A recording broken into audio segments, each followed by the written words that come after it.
Indian national developmental inclusive alliance है। यह भारत के प्रमुख विपक्षी राजनीतिक दलों का एक समूह है। इस गठबंधन की औपचारिक शुरुआत 18 जुलाई 2023 को बेंगलुरु में हुई थी। इसका मुख्य उद्देश्य आगामी चुनावों में एनडीए को चुनौती देना है।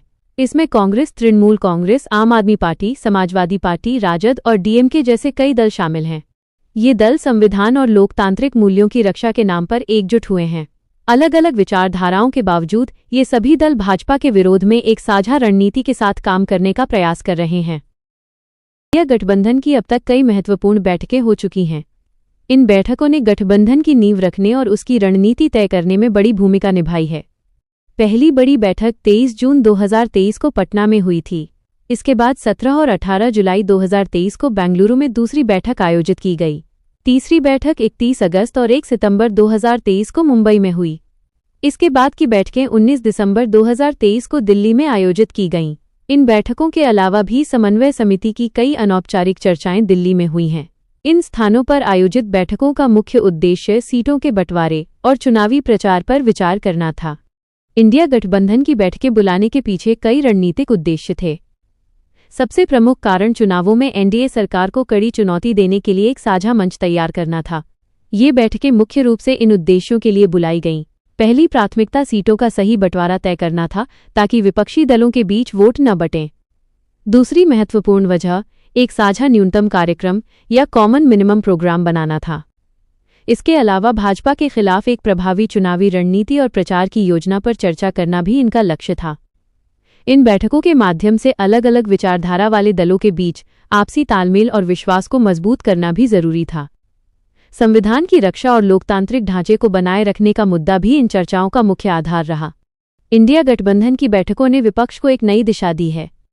इन बैठकों के मुख्य परिणाम इस प्रकार रहे हैं। पहला, इन बैठकों ने एक मजबूत एकजुट संदेश दिया। विपक्षी दलों ने दिखाया कि वे वैचारिक मतभेदों को किनारे रखकर संविधान और लोकतंत्र की रक्षा के लिए एक मंच पर आ सकते हैं। दूसरा, इन्होंने एक साझा रणनीति तैयार की। सीटों के बंटवारे पर चर्चा कर यह प्रयास किया गया कि भाजपा के खिलाफ एक ही उम्मीदवार खड़ा हो। इससे वोट कटने का खतरा कम हुआ। तीसरा, भविष्य का समन्वय बेहतर हुआ। समन्वय समितियां बनाकर भविष्य के आंदोलनों और चुनावी प्रचार की रूपरेखा तय की गई। अंततः इन प्रयासों से गठबंधन और मजबूत हुआ। भले ही कुछ चुनौतियां रहीं, लेकिन बैठकों ने दलों के बीच संवाद का रास्ता खोल दिया है। इससे भविष्य में किसी भी बड़े मुद्दे पर तुरंत प्रतिक्रिया देने के लिए विपक्षी दल अधिक सक्षम हुए हैं। गठबंधन का अगला कदम अब पूरी तरह से जमीनी स्तर पर केंद्रित है। जनता से जुड़ना सबसे पहली प्राथमिकता है। गठबंधन के नेताओं का मानना है कि वे सीधे मतदाताओं तक पहुंचें और अपनी बात पहुंचाएं। इसके लिए वे जनसंपर्क अभियान और पदयात्राओं का सहारा ले रहे हैं। अगला चरण प्रमुख मुद्दों को बुलंद करना है। बेरोजगारी, महंगाई, शिक्षा और स्वास्थ्य जैसी समस्याओं को वे लगातार संसद से लेकर सड़कों तक उठा रहे हैं। वे इन मुद्दों को जनता के बीच ले जाकर सरकार की नीतियों को चुनौती दे रहे हैं। संगठन को मजबूत बनाना भी एक बड़ा लक्ष्य है।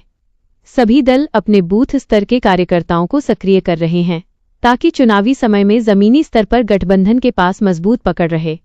अंत में मिलकर चुनाव लड़ना ही अंतिम और सबसे जरूरी रणनीति है।